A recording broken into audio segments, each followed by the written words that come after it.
सभी को राधे राधे। उम्मीद करते हैं आप लोग अच्छे होंगे। इसलिए हम लोग देख रहे थे मौर्योत्तर काल। मौर्योत्तर काल में आज हम लोग उसको खत्म करेंगे। मौर्योत्तर काल में हम लोग बहुत कुछ देख चुके, सातवाहन वंश देख चुके हैं, कन्नड़ वंश देख चुके हैं, शुंग वंश देख चुके हैं। आज जो हम लोग मेनली पढ़ेंगे सातवाहन वंश से संबंधित प्रमुख तथ्य जो छूट गया उसको हम लोग समराइज कर लेंगे। उसके बाद पढ़ेंगे चेदी वंश और वकाटक वंश। उसके बाद हम लोग का मौर्योत्तर काल समाप्त हो जाएगा। लेकिन नहीं, समाप्त नहीं हो, हम लोग अभी तक देशी पर हैं। फिर विदेशी जो यवन शासक है, कुषाण, पार्थियन, पल्लव, ये बचा हुआ, इसको भी हम लोग को देखना है। ठीक, जल्दी हम लोग शुरू करते हैं सातवाहन वंश से संबंधित कुछ महत्वपूर्ण तथ्य। इसलिए सातवाहन वंश को अधिकांश सिक्का मिला है शीशों के, यानी पूछा जा रहा है किस वंश के सिक्का ने, किस वंश के शासक ने शीशे के सिक्के जारी किए। आंसर है सातवाहन वंश के शासक। सातवाहन वंश के समय ही दक्कन में कपास की अच्छी खेती होती थी। कपास की जो फसल थी बहुत अच्छी फसल होती थी। इसके लगभग सभी राजा, सातवाहन वंश जितना भी राजा था, इसकी खासियत है कि जितना भी राजा हो इस वंश में सब अपने नाम में माता का नाम जोड़े, यानी सभी राजाओं का नाम माता के नाम पर रखा गया था। ठीक ना, गौतमी पुत्र सातकर्णी, वशिष्ठ पुलमामी, यज्ञश्री सातकर्णी, ये सब जो शासक हुए सातवाहन वंश के, अपने माता के नाम पर उनका नाम जोड़ा रखा गया है। माता से रिलेटेड उनका नाम था। अभी समाज क्या, अभी का जो समाज है हमारा समाज, उसमें क्या है, पिता का नाम टाइटल आगे बढ़ता है। सातवाहन वंश देखिए, इसका कहने का मतलब ये नहीं हुआ सातवाहन वंश में महिलाओं की स्थिति अच्छी थी।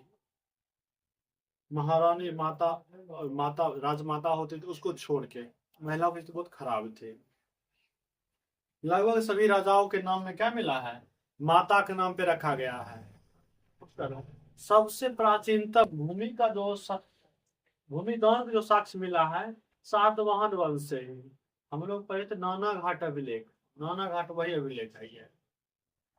भरोच में सर्वाधिक महत्वपूर्ण बंदरगाह था, जहां से वो जल के द्वारा व्यापार वाणिज्य किया करते थे। ये हो गया भरोच में क्या था, प्रसिद्ध महत्वपूर्ण बंदरगाह था। उसके बाद देखिए करीमनगर है तेलंगाना। करीमनगर तेलंगाना जो प्राचीन समय में लोहार की दुकान मिलता था। लोहार की दुकान जब जो बढ़ई देखते हैं, बढ़ई नहीं, लोहार जो देखते हैं, बढ़ई तो अलग लकड़ी से काटने वाला। लोहार जो देखते हैं, जो लोहा ठोकता पीटता है, या कुल्हाड़ी हसिया जो भी बनाता है लोहा संबंधित, तो उसको लोहार बोलते हैं। ये जो मिला कहाँ, करीमनगर से। तेलंगाना में एक जगह है करीमनगर, वहां से साक्ष्य मिला लोहार का। ठीक, और सातवाहन में जो प्रशासन था सेम टू सेम मौर्य वंश के शासक अशोक, मौर्य वंश जो शासक थे उन्हीं के जैसा इनका प्रशासन था, बिल्कुल ही सेम था। कुछ बातों को अगर छोड़ दिया जाए तो मतलब प्रशासन व्यवस्था जो था अशोक के जैसा था। ये हो गया महत्वपूर्ण बातें सातवाहन वंश से संबंधित। इसके बाद हम लोग देखेंगे चेदी वंश। सातवाहन वंश खत्म हो गया तो चेदी वंश देखेंगे। इसमें कुछ खास याद नहीं पड़ना, पर संस्थापक याद रखना है आपको बस। इसमें चेदी वंश को ही बोलते हैं हम लोग कलिंग वंश। चेदी वंश को बोलते हैं हम लोग कलिंग वंश। इसके चेदी वंश जो संस्थापक थे महामेघवाहन। चेदी वंश के संस्थापक महामेघवाहन थे, बोला था। और चेदी वंश का सबसे जो प्रतापी राजा हुआ खारवेल हुआ। आप लोग हाथी गुफा में खारवेल को पढ़े होंगे, ठीक ना, वही वाला यह है। खारवेल सबसे प्रतापी राजा हुए, और खारवेल जो है जैन धर्म के मानने वाले थे। सोचा गया था यहाँ जैन धर्म फ्लोर हो गए, जैन धर्म संरक्षण दिए होंगे। चेदी वंश का यह सबसे प्रतापी राजा था। कौन, खारवेल, सबसे महत्वपूर्ण, जिसको हम लोग पढ़ते हैं। ठीक है, हाथी गुफा अभिलेख खारवेल की जानकारी देता है। खारवेल की जानकारी कौन देता है, हाथी गुफा अभिलेख से खारवेल के संबंध कुछ जानकारियां प्रदान की जाती है। इसी अभिलेख में ग्राम दान का पहला उल्लेख हुआ है। ग्राम दान का पहला उल्लेख होता है। नहरों की जानकारी देने वाला पहला अभिलेख है, ठीक ना। किस वंश से संबंधित है? चेदी राजवंश से या फिर कलिंग वंश से। ये आपका हो गया चेदी वंश से महत्वपूर्ण कुछ बातें। इसी को आगे हम लोग कंटिन्यू करते हुए देखेंगे। अब वाकाटक वंश देखेंगे। उम्मीद करते यहाँ तक आप लोग पसंद आया होगा। और नहीं पसंद आए तो कोई दिक्कत नहीं, अपना रिवीजन चल रहा है। आपको अगर करना रिवीजन कीजिए, नहीं करना तो नहीं कीजिए। इसलिए हम लोग चलते वाकाटक वंश। वाकाटक वंश में जो संस्थापक विंध्य शक्ति, वाकाटक वंश के संस्थापक विंध्य शक्ति। और इसका जो राजधानी था नंदीवर्धन, इसका जो राजधानी था नंदीवर्धन। आधुनिक में यह नागपुर में पड़ता, आधुनिक या नागपुर क्षेत्र में पड़ता है नंदीवर्धन। इसमें कुछ साल से परवर सेन प्रथम, इसका जो टाइम पीरियड है 275 से 335 ईस्वी तक, 275 से 335 ईस्वी तक। और सबसे बड़ी बात क्या है, वाकाटक वंश के सबसे प्रतापी राजा था। वाकाटक वंश के सबसे प्रतापी राजा